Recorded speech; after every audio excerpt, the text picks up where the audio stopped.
In this tutorial, we're going to continue with the Hero Prop project, but we're in Photoshop talking about texture, because texture is very important for making the prop seem believable.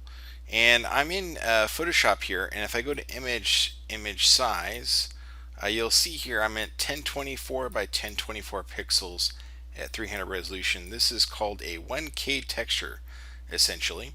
And what I have here are essentially a couple of leather textures. I have this one set to multiply. Here it is what it's looked like with normal. And if I have this adjustment, levels adjustment on it, so I'm going to switch back to multiply. And yeah, here's without this levels adjustment here. And then I have a black and white adjustment and another levels to create what's called a bump map.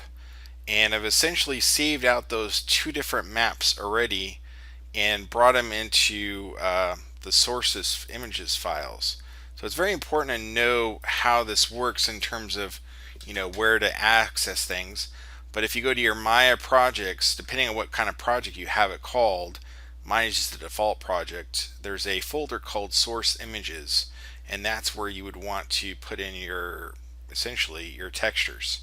So again, you double click on your projects, double click on default, and then you'll see all your your folders, and source images is where you can apply textures. So I have here a leather light, a leather straight up, and then a bump map, which bump maps tend to be black and white because they show essentially light areas and dark areas where they provide the illusion of depth. So if we look here in Maya, let's switch to Maya here. I actually have a leather texture applied to this one area. I've created this material in the process, and we're going to recreate this. But I just want you to see here that we are in shaded solid mode. So if we go to number 4, we have wireframe. We've hit number 5, we have shaded solid. If we hit number 6, we have what's called texture mode. Now, I can see my texture here. You may not be able to see your texture here. That depends upon whether or not under shading, if you have hardware texturing turned on and off. So make sure under the shading menu, turn on hardware texturing, and then you should be able to see this texture applied here. Now with these leather straps, essentially what I'm going to do is apply the same texture to each of these meshes, but I want to basically recreate this material. So if you think of leather and what it is, and here's a site that's great for leather textures, textures.com, formerly cgtextures.com, which are pretty much free. You can access these tons and tons of textures here, so I give them a big shout out to them. These textures you can download for free, and I downloaded several of these, and I actually have a textures folder full of leather here. So lots of different leather textures to choose from. And essentially with these textures, let's go back to Maya here. When you think of leather, you think of something not too shiny usually. If it's been messed around with, if it's brand new, it might be kind of shiny. And you can see here, we have a little bit of shine, but it's kind of more of the shine should be on the metal essentially. So what we want to do is essentially create a Lambert material which provides less shininess in terms of that. So under the Maya materials, we're going to choose a Lambert material, click on it. Here it is, it's called Lambert 3. And then I'm going to double click on it, and I'm going to call it, we'll call it, let's see, Leather 2. And then hit return. And then in here, you'll see there's a color node. And I could click in here and choose a color, but instead what I'm going to do is I'm going to click on this little checker box widget in the right. And what that does is it opens up a file folder structure here. And you have to click on File. And then I tend to turn off this filter type to off. But then there's this folder icon, you click on here. And then in here you can load essentially your textures. So I'm going to choose probably the for this one, I kind of like the light one, so I'm going to choose that one and click open. And then to basically go back, you can navigate back by clicking on these little arrows here. So the color's been applied, but now we need what's called the bump mapping. That's in the bump node here, and then you click on the little checker box again, click on File. In here you could set the strength to whatever you want. Sometimes you have to see it in action to kind of see what you think. I think I put mine around 0.2 or so, 0.3 maybe. So not quite full strength. Full strength would be 1. And then click on this arrow here to navigate back. Click on bump mapping again. Turn off the quadratic filter. Click on the folder icon. And then find that texture again. And this one is called Leather One Bump, which is essentially a black and white image of the same thing.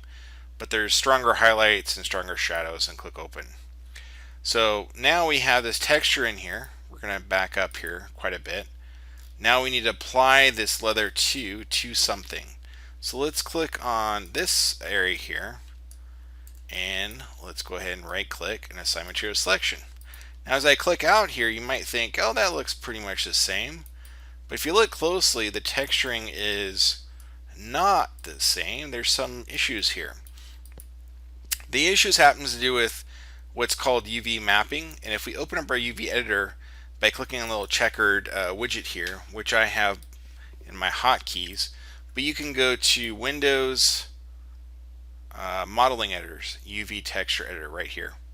Click on that, and here it is open.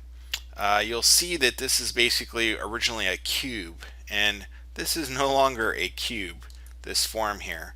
Now there's all kinds of different ways of remapping. We're going to get into UV mapping seriously in future tutorials, but for right now we're just going to go to the UV menu at the top here and do an automatic unwrap. And what that does is it breaks it up into several pieces. Now they won't be lined up exactly, but the textures themselves should appear better. I'm going to right click, switch to object mode, and click on it, and you can see there, especially if I click out, it just appears a little bit better on there. Now I could do that with each of these now. I could come around here, click on this one, hit G, click on this one, hit G. Again, I'm just hitting G because G just does the last action, and so I don't have to even think about it. In fact, I'm going to do that with these top ones here. Click on this one, hit G, click on this one, hit G. So they're all done now. Now I can right click, go to object mode, select one of these, and then again hover over my leather texture, right click, assign material selection. I can select multiple of these just by holding on shift, and then right click, assign material selection. Got a few more of them right here, right click, assign material selection. So here they are. Let's click out and see how they look, and they look pretty well. Overall the bumping is a little bit strong. I might play around with that value, even reduce a little bit more, so we can see how to do that. So we can do this again just by clicking on the material, double click on the leather material, and go down to the bump map node, click on that, and here it is. So what I'm going to do is click on this arrow here, and maybe I need to take this down to, I don't know, 0.2. Let's see how that looks. A little better. Maybe even 0.1. That was 1. Let's see, 0.1. There we go. That seems a little bit better. I kind of think I like that better there. It's not quite as strong. As I zoom around and rotate. I mean, you want your texture to stand out, but you don't want it to be overwhelming. And that looks pretty decent overall. The real trick will be, once we render an actual frame and see how it looks under lighting conditions, which I actually have a light here. In the next tutorial, we'll talk about lighting and rendering, and that'll be the basic last section for this tutorial. So until then, see you soon in Autodesk Maya. Cheers!